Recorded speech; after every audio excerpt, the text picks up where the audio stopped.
जय श्रीराम दर्शक बंधु आम एलएनबी एजुकेशन चैनल को आपण को स्वागत जनाउछि।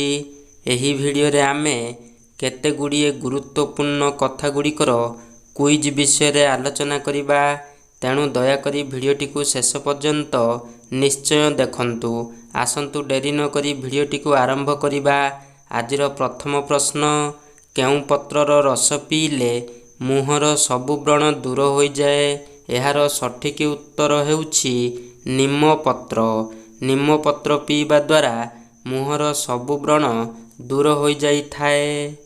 परवर्ती प्रश्न नंबर 2, अधिक काजू खाइबा द्वारा मनीषर केउ अंग सुस्थ रही थाए? एहार सठिक उत्तर हेउछि आखि। अधिक काजू खाइबा द्वारा मनीषर आखि सुस्थ रही थाए।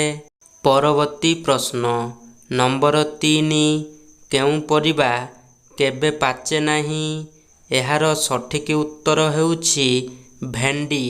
भेंडी एपरि एक परिबा जहा केबे हेले मध्य पाची न थाए। परवर्ती प्रश्न नंबर 4, मनीष को केउ रोग हेले मुंडरू चुटी झड़ी जाए? एहार सठिक उत्तर हेउछि कैंसर। मनीष को जेतेबेले कैंसर रोग हो जाए मुंडरू सबु चुटी झड़ी जाई थाए। परवर्ती प्रश्न नंबर 5, केउ साग खाइले अंटा और गोड़र दरज शीघ्र कमी जाए? एहार सठिक उत्तर हेउछि मेथी साग। दर्शक बंधु, मेथी साग खाइबा द्वारा आंठू और गोड़र दरज शीघ्र कमी जाई थाए। परवर्ती प्रश्न नंबर 6, केउ जीव बिना मुंडरे 1 सप्ताह पर्यंत बंची पारे? एहार सठिक उत्तर हेउछि असरपा। असरपा एपरि एक जीव जिए कि बिना मुंडरे 1 सप्ताह पर्यंत बंची पारे। परवर्ती प्रश्न नंबर 7, अधिक मटन खाइबा द्वारा केउ रोग होई थाए? एहार सठिक उत्तर हेउछि हृदरोग। अधिक मटन खाइबा द्वारा हृदरोग होई थाए। परवर्ती प्रश्न नंबर 8, केउ साग खाइबा द्वारा दिमाग तेज होई थाए? एहार सठिक उत्तर हेउछि पालंग साग।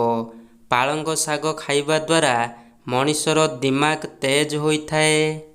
परवर्ती प्रश्न बहुत इंटरेस्टिंग क्वेश्चन टीए। नंबर 9, केउ फल को फ्रिज रे रखिले ताहा विष होई जाए? एहार सठिक उत्तर हेउछि तरभुज। तरभुज एपरि एक फल जाहाकू फ्रिज रे रखिबा द्वारा ताहा विष होई जाई थाए। परवर्ती प्रश्न नंबर 10, सबुदिन गोटिए रसुण खाइले मनीषर केउ अंग सुस्थ रही थाए? एहार सठिक उत्तर हेउछि हृदय। सबुदिन गोटिए रसुण खाइबा द्वारा मनीषर हृदय बहुत सुस्थ रही थाए। परवर्ती प्रश्न क्वेश्चन नंबर 11, केउ पक्षी को भोक लागिले पत्थर भी खाई दिए? एहार सठिक उत्तर हेउछि ओटो पक्षी। ओटो पक्षी एपरि एक पक्षी जाहाकू भोक लागिबा द्वारा पत्थर मध्य खाई देई थाए। परवर्ती प्रश्न क्वेश्चन नंबर 12, किवी फल खाइले केउ रोग भल होई जाए? एहार सठिक उत्तर हेउछि डेंगू। किवी फल खाइबा द्वारा डेंगू रोग मूलरू भल होई जाई थाए। परवर्ती प्रश्न क्वेश्चन नंबर 13, क्षीर रे कौन मिसाई पीले मनीषर शक्ति बढ़ी थाए? एहार सठिक उत्तर हेउछि किसमिस। क्षीर रे किसमिस मिसाई पीले मनीषर शक्ति अधिक वृद्धि होई थाए। परवर्ती प्रश्न क्वेश्चन नंबर 14, मुंडरे केउ तेल मालिश कले चुटी झड़ीबा बंद होई जाए? एहार सठिक उत्तर हेउछि नड़िया तेल। मुंडरे नड़िया तेल लगाइबा द्वारा चुटी झड़ीबा शीघ्र बंद होई जाई थाए। परवर्ती प्रश्न क्वेश्चन नंबर 15, कौन लगाइले ଦାନ୍ତ ଯନ୍ତ୍ରଣା ଖୁବ୍ ଶୀଘ୍ର ଭଲ ହୋଇଯାଇଥାଏ। ଏହାର ସଠିକ୍ ଉତ୍ତର ହେଉଛି ଲବଙ୍ଗ। ଲବଙ୍ଗ ଲଗାଇବା ଦ୍ୱାରା ଦାନ୍ତର ଯନ୍ତ୍ରଣା ଖୁବ୍ ଶୀଘ୍ର ଭଲ ହୋଇଯାଇଥାଏ।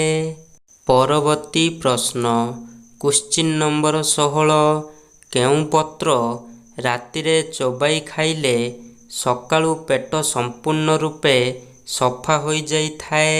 ଏହାର ସଠିକ୍ ଉତ୍ତର ହେଉଛି ପୋଦିନା ପତ୍ର। ରାତିରେ ପୋଦିନା ପତ୍ରକୁ ଚୋବାଇ ଖାଇବା ଦ୍ୱାରା ପେଟରେ ଯାହା ସବୁ ମଇଳା ଥାଏ ତାହା ସକାଳୁ ବାହାରି ଯାଇଥାଏ। ଦର୍ଶକ ବନ୍ଧୁ, ଭିଡ଼ିଓଟି କିପରି ଲାଗିଲା କମେଣ୍ଟ କରି ଆମକୁ ଜଣାନ୍ତୁ।